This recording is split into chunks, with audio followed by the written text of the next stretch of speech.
Famous 5. Chapter 14. Prisoners. George couldn't say a word. She just stood there, staring at the pile of ingots, holding one in her hand. She could hardly believe that these strange brick-shaped things were really gold. Her heart thumped fast. What a wonderful, marvelous find. Suddenly Tim began to bark loudly. He stood with his back to the children, his nose towards the door, and how he barked.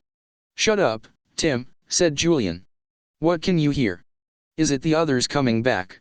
He went to the door and yelled down the passage outside. "Dick. Anne. Is it you? Come quickly.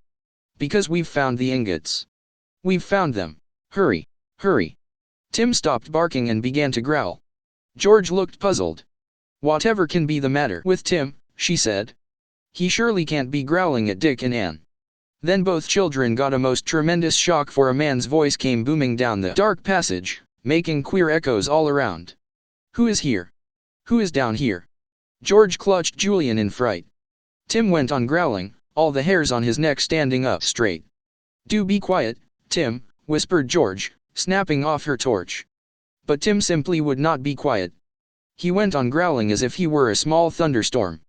The children saw the beam of a powerful torchlight coming round the corner of the dungeon passage. Then the light picked them out, and the holder of the torch came to a surprised stop.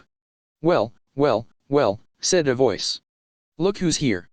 2 children in the dungeons of my castle." "What do you mean, your castle?" cried George. "Well, my dear little girl, it is my castle, because I'm in the process of buying it," said the voice. Then another voice spoke, more gruffly. "What are you doing down here? What did you mean when you shouted out Dick and Anne? And said you had found the ingots? What ingots?" "Don't answer," whispered Julian to George. But the echoes took his words and made them very loud in the passage. "Don't answer, don't answer." "Oh, so you won't answer," said the second man, and he stepped towards the children. Tim bared his teeth, but the man didn't seem at all frightened of him. The man went to the door and flashed his torch inside the dungeon. He gave a long whistle of surprise. "Jake. Look here," he said. "You were right. The gold's here all right. And how easy to take away. All in ingots, my word, this is the most amazing thing we've ever struck." "This gold is mine," said George, in a fury. "The island and the castle belong to my mother, and so does anything found here. This gold was brought here and stored by my great-great-great-grandfather before his ship got wrecked. It's not yours, and never will be. As soon as I get back home I shall tell my father and mother what we've found, and then you may be sure you won't be able to buy the castle or the island. You were very clever, finding out from the map in the old box about the gold, but just not clever enough for us. We found it first." The men listened in silence to George's clear and angry voice. One of them laughed. "You're only a child," he said. "You surely don't think you can keep us from getting our way? We're going to buy this island and everything in it, and we shall take the gold when the deeds are signed. And if by any chance we couldn't buy the island, we'd take the gold just the same. It would be easy enough to bring a ship here and transfer the ingots from here by boat to the ship. Don't worry, we shall get what we want all right." "You will not," said George, and she stepped out of the door. "I'm going straight home now, and I'll tell my father all you've said." "My dear little girl, you are not going home," said the first man, putting his hands on George and forcing her back into the dungeon.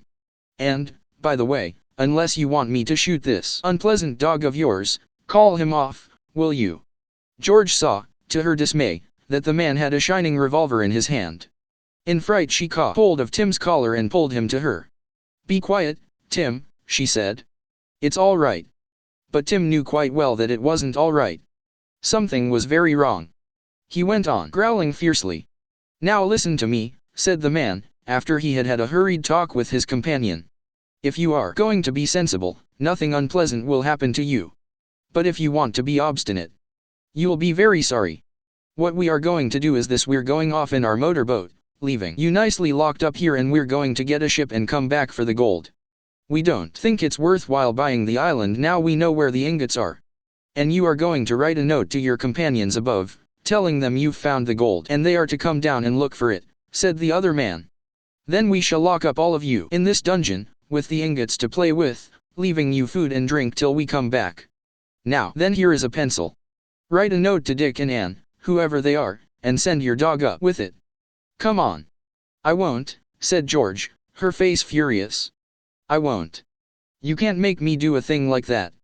I won't get poor Dick and Anne down here to be made prisoners. And I won't let you have my gold, just when I've discovered it. We shall shoot your dog if you don't do as you're told, said the first man, suddenly. George's heart sank down and she felt cold and terrified. No, no, she said, in a low, desperate voice. Well, write the note then, said the man, offering her a pencil and paper. Go on. I'll tell you what to say. I can't, sobbed George. I don't want to get Dick and Anne down here to be made prisoners. All right, I'll shoot the dog then, said the man, in a cold voice, and he leveled his revolver at poor Tim. George threw her arms round her dog and gave a scream. No, no. I'll write the note. Don't shoot Tim, don't shoot him. The girl took the paper and pencil in a shaking hand and looked at the man. Write this, he ordered. Dear Dick and Anne. We've found the gold. Come on down at once and see it. Then sign your name, whatever it is. George wrote what the man had said. Then she signed her name. But instead of writing George, she put Georgina. She knew that the others would feel certain she would never sign herself that, and she hoped it would warn them that something queer was up. The man took the note and fastened it to Tim's collar. The dog growled all the time, but George kept telling him not to bite. Now tell him to go and find your friends, said the man. Find Dick and Anne, commanded George. Go on, Tim. Find Dick and Anne. Give them the note. Tim did not want to leave George, but there was something very urgent in her voice. He took one last look at his mistress, gave her hand a lick and sped off down the passage. He knew the way now. Up the rocky steps he bounded and into the open air. He stopped in the old yard, sniffing. Where were Dick and Anne? He smelled their footsteps and ran off, his nose to the ground. He soon found the two children out on the rocks. Dick was feeling better now and was sitting up. His cheek had almost stopped bleeding. Hello, he said in surprise, when he saw Tim. Here's Timothy. Why, Tim, old chap, why have you come to see us? Did you get tired of being underground in the dark? Look, Dick, he's got something twisted into his collar, said Anne, her sharp eyes seeing the paper there. It's a note. I expect it's from the others, telling us to go down. Isn't Tim clever to bring it? Dick took the paper from Tim's collar. He undid it and read it. Dear Dick and Anne, he read out aloud, we've found the gold. Come on down at once and see it. Georgina. Oh, said Anne, her eyes shining. They've found it. Oh Dick, are you well enough to come now? Let's hurry. But Dick did not get up from the rocks. He sat and stared at the note, puzzled. What's the matter? Said Anne, impatiently. Well, don't you think it's funny that George should suddenly sign herself Georgina? Said Dick, slowly. You know how she hates being a girl, and having a girl's name. You know how she will never answer if anyone calls her Georgina. And yet in this note she signs herself by the name she hates. It does seem a bit funny to me. Almost as if it's a kind of warning that there's something wrong. Oh, don't be so silly, Dick, said Anne. What could be wrong? Do come on.